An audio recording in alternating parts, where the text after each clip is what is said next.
Good YouTube, Quinn Wade coming to you with that instant basketball analysis on Analysis Playground on YouTube, exclusively on there forever. And we're going to talk about how the Atlanta Hawks beat the Golden State Warriors 124 to 111.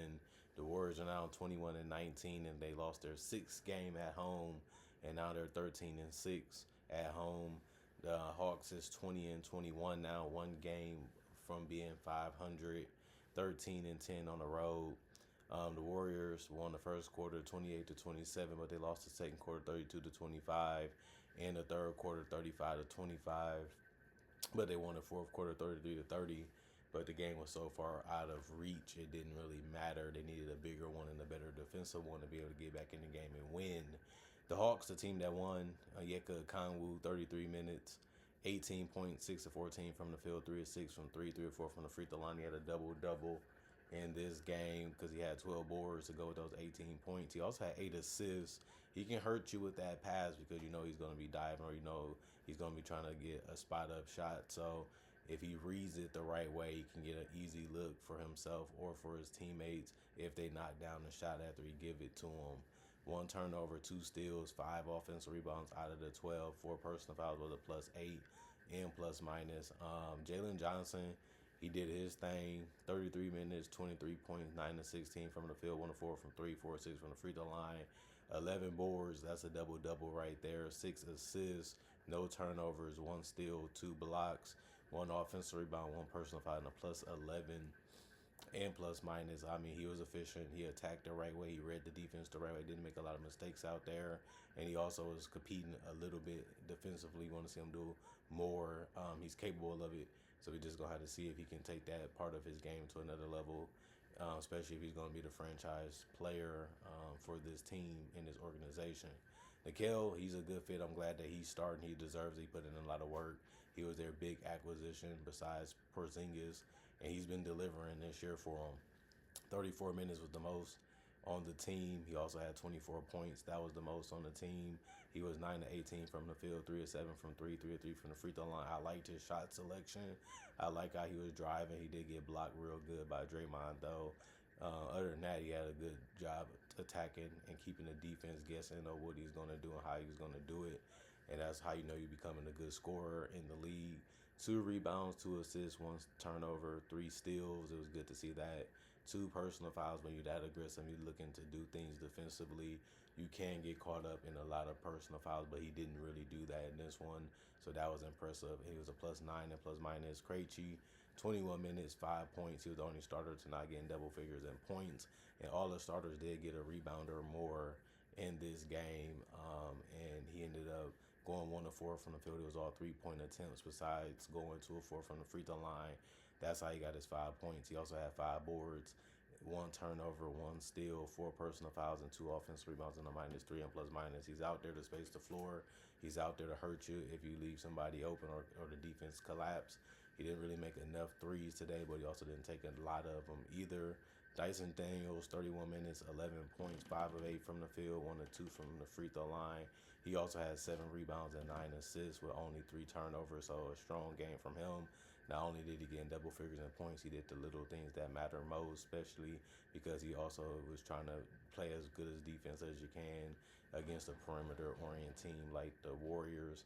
He also had 1 block, 4 personal fouls, and 2 offensive rebounds, and was a +8 and plus minus. Corey Kispert, he made 2 free throws. Other than that, he went 0-3 from the three-point line, 0-4 from the field, and he had 2 points in 14 minutes.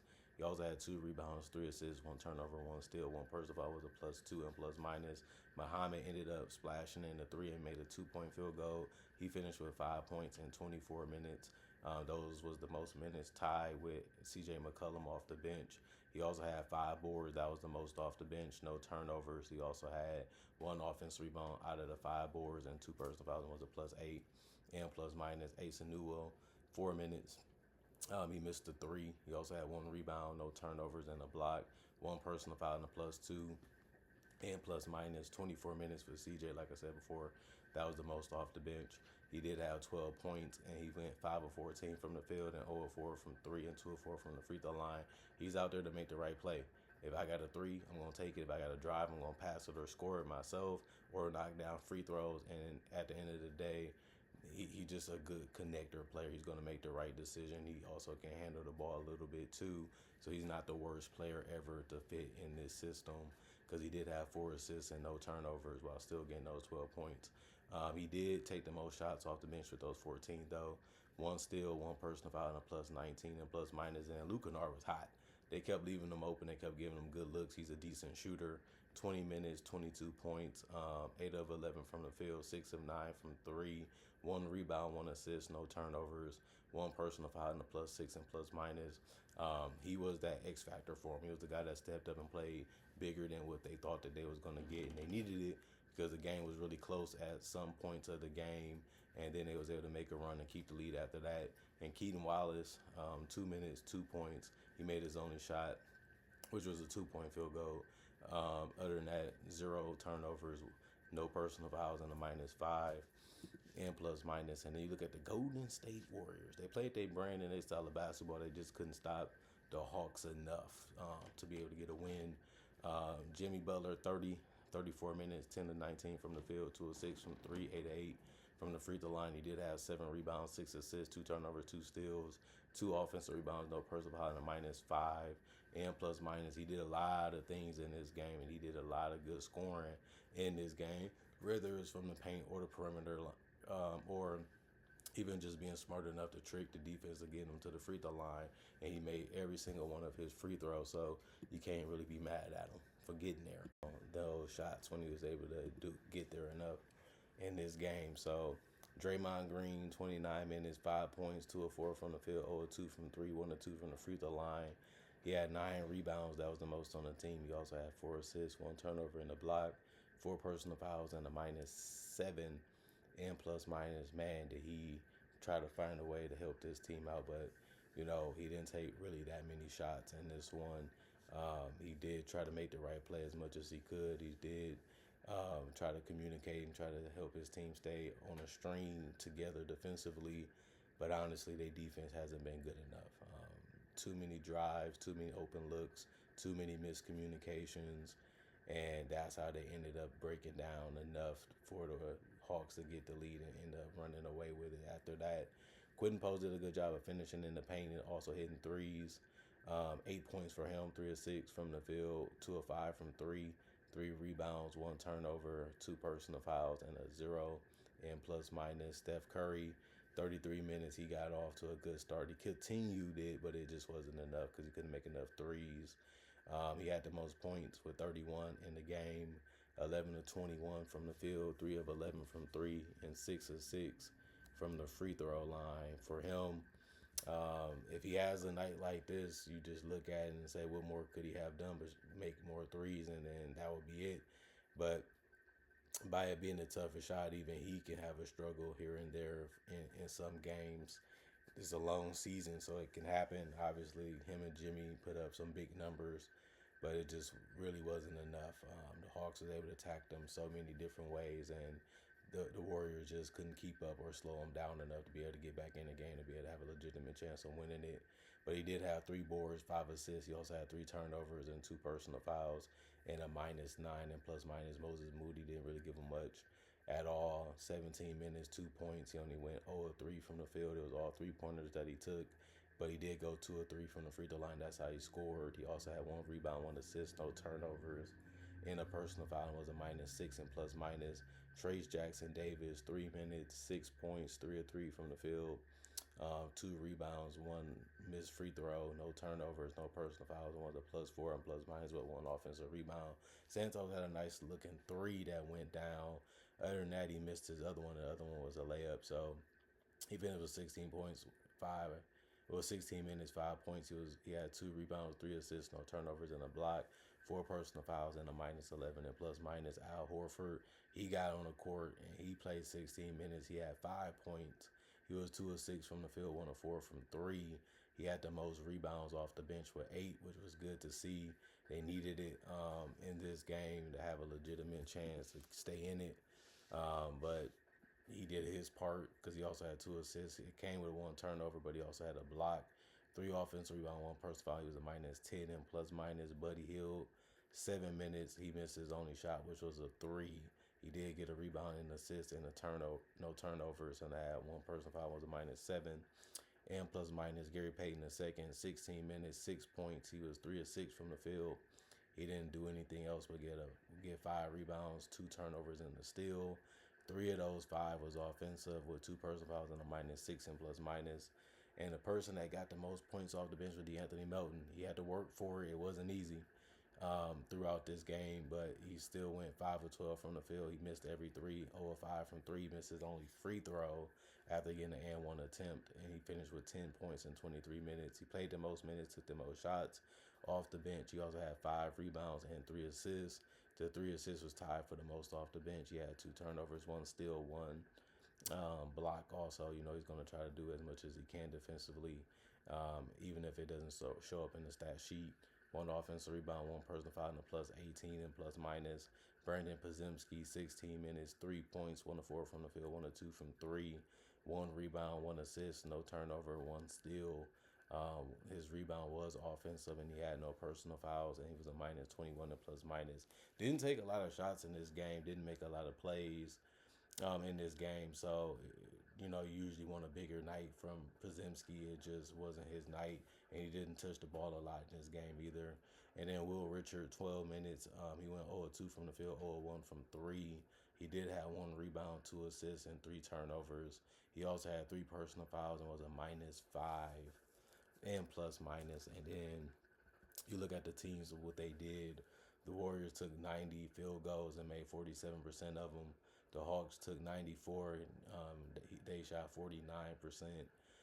39 threes from the Hawks, 38%. 42 for the Warriors, but they only made it at 24%.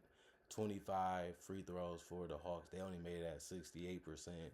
They shot more free throws by 4 compared to the Warriors, who shot 21, but they made it at 81%. 48 rebounds total for the Warriors, 46 for the Hawks. 28 assists, 33 for the Hawks. 15 turnovers for the Warriors, 7 for the Hawks. 5 steals for the Warriors, 9 for the Hawks. 4 blocks. Both teams had that. Both teams also had 11 offensive rebounds, but the Warriors had 37 defensive, while the Hawks had 35 defensive. 21 personal fouls. Both teams did that.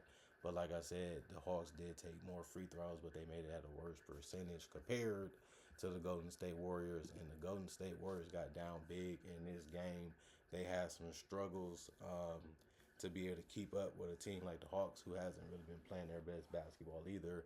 And they're fitting new guys into the rotation, and they also trying to figure things out, how that's going to fit, how they're going to play well with each other, and who's going to play what and who's going to do what out there. They didn't get a lot of pieces, but they got more scoring, more spacing, and guys that can just fit and hurt you if you do too much on penetration. Jalen Johnson likes to do that.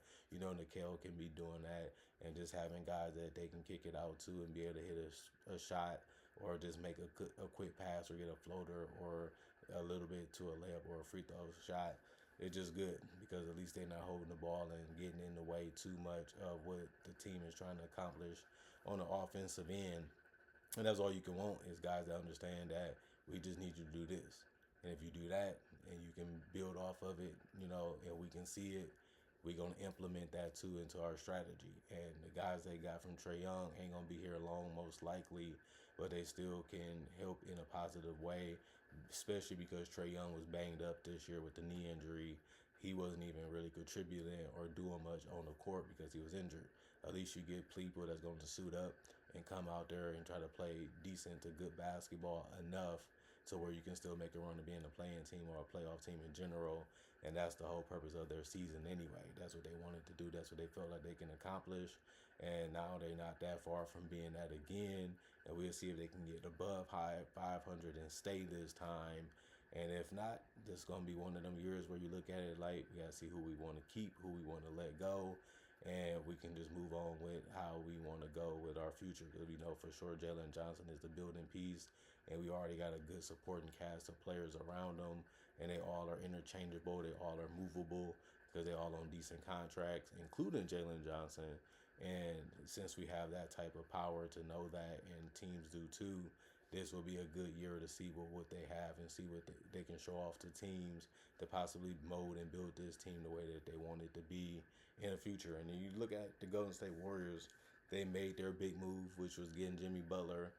They made a good noise with their roster because people feel like they did enough to add to the roster compared to where it was last year. Plus, they had chemistry with Jimmy, with the training camp, with the whole ending of the season, and then they had a ability to start with preseason, have a couple games to show what they're going to be and what they look like. It's just another team. They don't look like a team that can win it all. They don't look like a team that's going to be a big threat in the Western Conference. Their record shows it. How they've been playing the last couple months shows it. And now we get a larger sample size of how they're going to look and how they're going to be. And it doesn't look good. It doesn't look great. It doesn't look threatening. But with Steph Curry on your team and Jimmy Butler and Draymond on your team, you never know. They can click at the right time. Their role players can step up at the right time, and they seem they're in the conference finals. But you can say that about a lot of teams in the Western Conference, and that's the whole point of how hard and how difficult it is going to be for them to get out of the West or even have a chance to get out of the West. To be able to even get out of the first round with this roster, how they're playing, will already be a miracle the way they've been playing this year. But they'll take it. If you can get that far and if you can get in, that's what you want to do as a veteran team. And you know that Steve Kerr is one of the better coaches. You know that this team needs rest. You know that this team can lock into one team and figure things out and make things difficult, especially if they're healthy. So they still looking at that puncher chance of we make the playoffs and we'll just see what happens.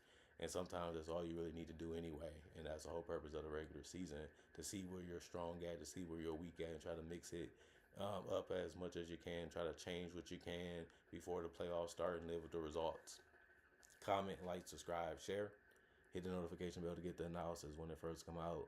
Other than that, y'all stay blessed up. Y'all stay good. Peace. And I'll see y'all later today, hopefully with more analysis.